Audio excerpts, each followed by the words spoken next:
عليكم السلام وأهلا بكم في هذه الحلقة 125 من برنامجنا لحظات قرآنية، وعنوان هذه الحلقة الموت مخلوق. استكمالا لحديثنا السابق عن وجود الموت في داخلنا، نتذكر قوله جل وعلا يخاطبنا خطابا مباشرا، يقول سبحانه وتعالى في سورة الواقعة: أفرأيتم ما تمنون من المني، يعني أأنتم تخلقونه أم نحن الخالقون؟ طبعا الإجابة واضحة، والله سبحانه وتعالى هو الخالق. يقول سبحانه وتعالى: نحن قدرنا بينكم الموت وما نحن بمسبوقين على أن نبدل أمثالكم وننشئكم فيما لا تعلمون. بمعنى أنه سبحانه وتعالى الذي قدر الموت ولا يمكن أن نهرب من الموت، سبحانه وتعالى قادر على أن يبدل أمثالنا وأن ينشئنا نشأة الأخرى بالبعث. ثم يقول سبحانه وتعالى، وهذا هو محل الاستشهاد، يقول: ولقد علمتم النشأة الأولى فلولا تذكرون. النشأة الأولى اللي هو وانت طفل صغير من سنة إلى 2 مثلا، اللي هو أنت بتنزل يعني لا تعلم شيئا، وبعد ذلك يكون عقلك مستعدا في المدة دي أنت تتعلم اللغة وتتعرف، وتبتدي لما تتكلم تبتدي تسأل في أسئلة كتيرة أوي، وما تبطلش كلام وما تبطلش وبدمك خفيف إلى آخره. هذه النشأة الأولى من سنة إلى 2 إلى 2.5 إلى 3 لا تستطيع أن تتذكرها أنت الآن. مفيش واحد يقول لك والله أنا فاكر لما كنت برضع من ماما وأنا عندي 6 شهور. لا، إذا قال كده يبقى هو بقى يعني وصل مخه لعب. يعني لا يستطيع أحد أن يتذكر النشأة الأولى اللي هي أساس البداية بتاعتك. حتى جسدك هذا يعني مات في داخلك. واحنا قلنا ان ربنا سبحانه وتعالى يعني قال جل وعلا انه سبحانه وتعالى هو الذي خلق الموت والحياة. خلق الموت.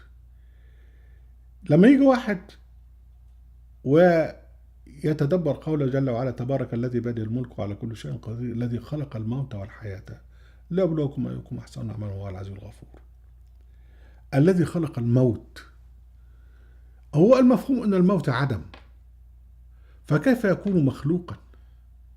لكن لا، ما هو مخلوق، لأن الخلايا اللي جواك في داخلها عوامل الفناء بتاعتها فترة وبتموت وبتتولد وتولد خلايا، أو تخلق أو تحيا خلايا جديدة. يعني في ميت بيطلع منه حي اللي هي الخلايا. إذن الموت موجود في داخلك، في داخل الخلايا بتاعتك، وتتجدد هذه الخلايا من النشأة الأولى إلى أن تموت فعلا، يموت جسدك فعلا بالوفاة في هذه الحياة الدنيا حين ترجع إلى القبر. لما يجي واحد سلطان من المستبد الشرقي اللي بيخاف ان الناس تقتله ويعمل له بروج محصنة، هل هو يستطيع يعني أن تمنعه أو أن تحميه هذه الحصون من الموت؟ ربنا سبحانه وتعالى يقول: أينما تكونوا يدرككم الموت ولو كنتم في بروج مشيدة. خلي بالك، أينما تكونوا يدرككم الموت، يعني الموت وراك. فآية تانية ربنا سبحانه وتعالى يقول: قل إن الموت الذي تفرون منه فإنه ملاقيكم. حط الآيتين جنب بعض.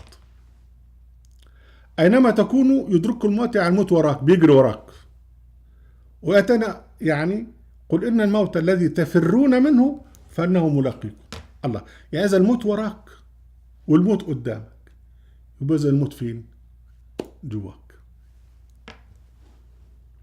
من هنا يعني لا تستبشع حكاية الموت، لأنه جواك، ولأنك أنت لا يمكن أن تهرب منه، وهو وراك وهو قدامك هو جواك.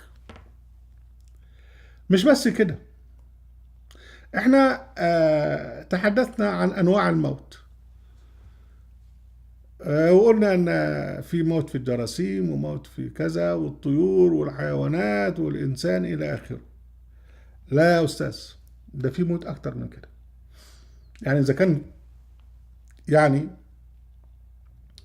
أكبر شيء اللي هي المجرات بتموت، النجوم بتموت، النجوم بتبدأ وتكبر وتتضخم، وبعدين بعد كده تنفجر وتتحول إلى ثقب أبيض أو إلى ثقب أسود، عبارة عن عفريت يلتهم ما حوله إذا كان ثقب أسود، أو يطفئ يعني يطفش ما يقترب منه إذا كان ثقب أبيض، لكن بيتحول إلى ما يشبه العفريت بعد ما كان نجم. يعني إذا الموت حتى بيلحق بأكبر شيء نعرفه اللي هو النجوم والمجرات. أكتر من كده، ده هناك حياة في الجمادات. يعني لما تقول في تفاعل بين العنصر الفلاني والعنصر الفلاني ويطلع منه مركب جديد، التفاعل ده عبارة عن إيه؟ واللي استطاع يعني يرحمه الله العالم المصري أحمد زويل إن هو يصوره بالفيمتو ثانية، إن معناها إن العناصر دي بتتحرك، ومعنى إنها تتحرك يعني فيها حياة.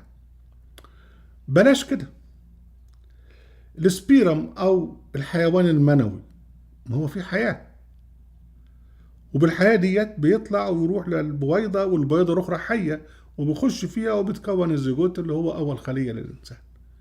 إذا في حيوات مختلفة، حياة في المادة في العناصر اللي أنت يعني تحسبها جامدة، وحياة في الديدان وفي الحشرات وفي كذا وفي كذا، ويعني في الأميبا اللي هو ربنا سبحانه وتعالى بيسميها دابة.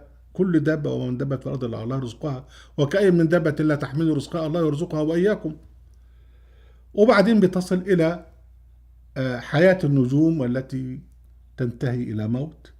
لكن في اختلاف في هذه الحياة.